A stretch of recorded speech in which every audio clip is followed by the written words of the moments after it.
After 5 days on rough seas, these migrants have finally arrived on the Italian island of Lampedusa. The 800 migrants had set sail from Tripoli, packed into their ageing fishing boat. Italian Coast Guard spotted the boat and helped them navigate into port.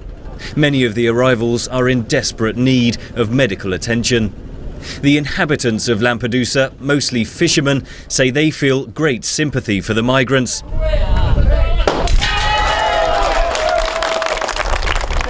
Today, Enzo Occese is holding a party to mark the launch of his new fishing boat. Like many of Lampedusa's people, he has helped care for some of the most vulnerable migrants. I saw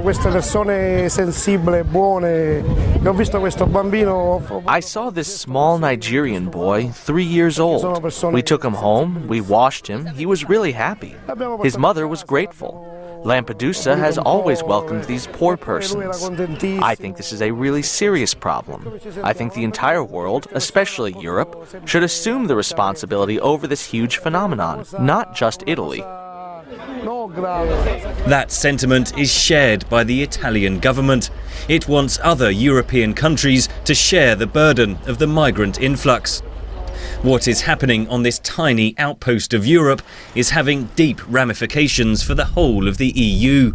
Many of the Tunisian migrants who have arrived in Lampedusa want to travel to France, which has close ties with its old colony. But last month, a dispute erupted after French authorities prevented a train carrying migrants from crossing into France from Italy, an apparent breach of the EU's Schengen Treaty on open borders. For several years, it has been possible to travel from Finland in the north all the way to Malta in the south without showing your passport. But the influx of migrants on Europe's southern shores has prompted a debate here in Brussels over the reintroduction of border controls. And that presents a challenge to one of the central pillars of the European Union, passport-free travel across much of the continent. At a recent EU meeting on the issue, there was disagreement over whether European countries should start reinforcing their borders. EU Commissioner for Home Affairs Cecilia Malmström made her position on the Schengen Agreement clear. Schengen is a fantastic achievement that we have achieved in the European Union, and we should protect it and we should defend it. It's a beautiful achievement for the mobility of the people of the European Union. Human rights activists say Europe needs to do more to help the refugees arriving on its shores. Annalise Baldaccini is from the human rights group Amnesty International. We have seen Europe only taking 5,000 people last year. The whole of Europe has taken resettled 5,000 people from the global refugees population. They're surely not doing enough.